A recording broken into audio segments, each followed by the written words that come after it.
नाशिकच्या स्मार्ट सिटीचे रस्ते सध्या जीवघेणे ठरतात। रस्त्यात खड्डा आहे की खड्ड्यात रस्ता असा प्रश्न निर्माण होतोय।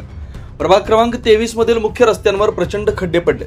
नागरिकांचा जीव धोक्यात आलाय, मात्र महापालिका गाढ झोपेत आहे। या खड्ड्यांवर आज महाराष्ट्र नवनिर्माण सेनेनं आग्रही आणि अनोख्या पद्धतीनं आंदोलन छेडलं। थेट खड्ड्यांमध्ये झाडं लावून महापालिकेच्या गलथान कामाचा जोरदार निषेध नोंदवण्यात आला। तात्काळ खड्डे बुजवा, अन्यथा मनसे स्टाईल तीव्र आंदोलन छेडू असा इशाराही मनसेच्या पदाधिकाऱ्यांनी दिला। यावेळी मनसे शहराध्यक्षा स्वागता उपासनी यांनी महापालिकेच्या कारभारावर जोरदार हल्लाबोल केला। जय महाराष्ट्र। आज महाराष्ट्र नवनिर्माण मध्य नाशिक तर्फे आंदोलन करण्यात येत आहे।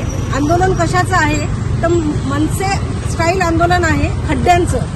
आज तुम्ही बघत असाल की येता जाता आपल्याला खूप खड्डे रस्त्यांमध्ये दिसतात, म्हणजे रस्त्यांमध्ये खड्डे आहेत, हा खड्ड्यांमध्ये रस्ते हेच कळत नाहीये। आणि या सगळ्या गोष्टीला प्रशासनाचा जो काही दिरंगाई होती आहे, प्रत्येक वेळेला आम्ही त्यांना निवेदनं देऊन आणि त्यांना या गोष्टीची पूर्ण कल्पना देऊन सुद्धा ते या गोष्टीकडे दुर्लक्ष करत आहे।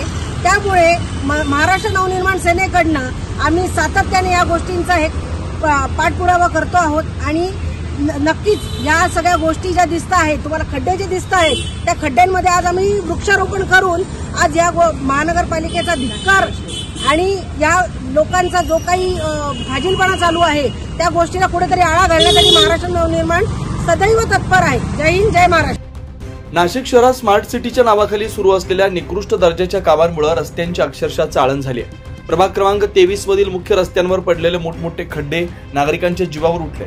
या पार्श्वभूमीवर आज महाराष्ट्र नवनिर्माण सेनेनं आक्रमक पवित्रा घेत अनोख्या पद्धतीने महापालिकेचा निषेध केला। मनसेच्या कार्यकर्त्यांनी थेट खड्ड्यांमध्ये झाड लावून विरोध नोंदवला आणि गलथान अशा कारभार करणाऱ्या महानगरपालिकेला जर हे खड्डे तात्काळ बुजवले गेले नाहीत तर महापालिकेवर मनसे स्टाईल तीव्र आंदोलन छेडण्याचा इशाराही देण्यात आलाय। यावेळी शहराध्यक्षा स्वागता उपासनी, जिल्हाध्यक्षा पद्मिनी वारे, शहर उपाध्यक्षा शैला शिरसाट, नाशिक शहर मध्य विभाग अध्यक्ष धीरज भोसले, वाहतूक विभाग जिल्हाध्यक्ष निलेश शहाणे, जिल्हा उपाध्यक्ष बब्बू पाटील तसेच कार्यकर्ते कृष्णकुमार सोनोने, विजय नुकुळे, मनोज शिरसाट, संजय शर्मा आणि इतर पदाधिकारी कार्यकर्ते मोठ्या संख्येने उपस्थित होते। 9 न्यूज महाराष्ट्रासाठी अनिल केदारे, नाशिक।